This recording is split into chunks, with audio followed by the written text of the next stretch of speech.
Hi, everyone, and welcome to another episode of Pickleball and Politics, where I combine my quest to stay out of the kitchen with my passion for politics. If you watched my last video, you know I'm getting over a really bad cold and horrible laryngitis, but even though my voice isn't 100%, I wanted to come on real quick and just tell you what the latest poll numbers are because, as you know, we have a primary this weekend in South Carolina. So first, we're going to talk about the national polls among GOP voters. Trump right now is at 75% to Nikki Haley's 16%. Now, I'm not sure who the other 9% are looking to support, but they obviously aren't supporting Trump, and they're not supporting Haley. We may have some others out there, I guess, who are still looking to support Chris Christie and Ron DeSantis. Who knows? But among GOP voters nationally, it's Trump. More important, let's get to South Carolina. Right now in South Carolina, the former governor, Nikki Haley's home state, Trump is at 62% of the vote versus Haley's 36. That is 26-point lead for the former president. And I just got to say, Nikki, if you lose by more than 20 points, please just drop out. You're already at the point where you'll never be on a national GOP ballot ever again. The longer you stay, the less likely you will even be able to run for anything again. And so just drop out after the South Carolina. If you can't win your own state, you really shouldn't be president of the United States. However, I did read this week that Haley has bought advertising in a lot of states that are part of Super Tuesday. So I have a feeling she plans on staying in this, which is unfortunate because it hurts the party and it hurts her. And that just shows more and more every day she stays in after South Carolina. Hey, I'll give her South Carolina. Stay in until South Carolina, Nikki. It is your home state. Okay, fine. But after South Carolina, she needs to just drop out of the race and support former President Donald Trump.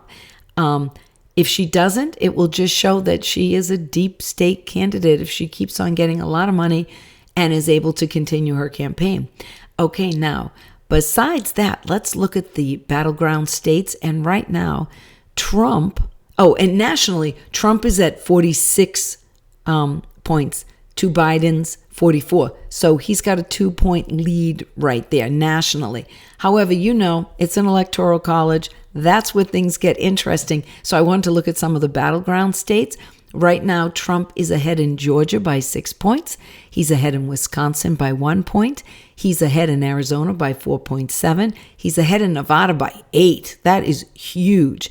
He's ahead in Michigan by 4 points. And do you know what? He's only behind in one, and that would be Pennsylvania, and that is just by 1 point. So I would say that's a virtual dead heat in Pennsylvania.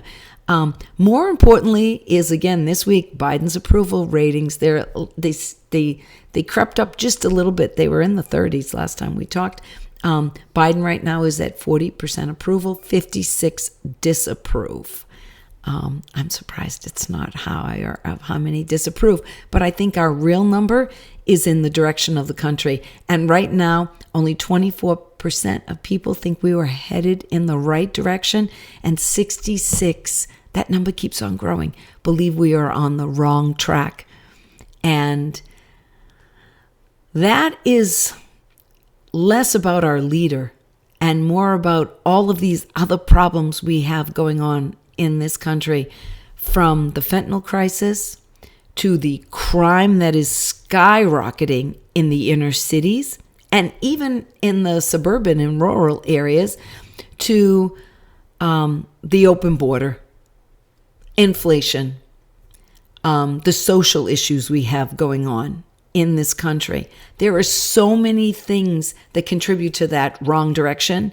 And to me, the biggest one is that southern border. I'm telling you, if I have to hear one more time about Ukraine and their border, I think I will scream. And if I scream, I'll lose my voice again.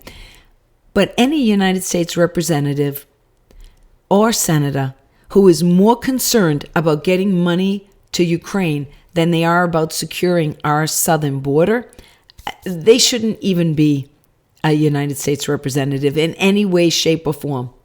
I don't want to hear any more about how we have to protect the Ukrainian border from Russia. I don't want to hear either that if we don't support Ukraine, Russia will take over all of Europe. Russia can't even beat the Ukraine. What makes you think they're going to beat Europe?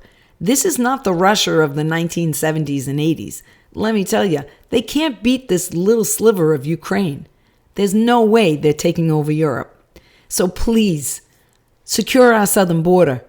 This week, they said that there were more Chinese nationals that were coming over than Mexicans. That the highest percentage and the biggest nationality coming over the border were Colombians, followed by the Chinese nationals. I don't know if it's good for a bunch of military-age Chinese nationals to be coming into this country. I just don't. Sounds like an invasion to me.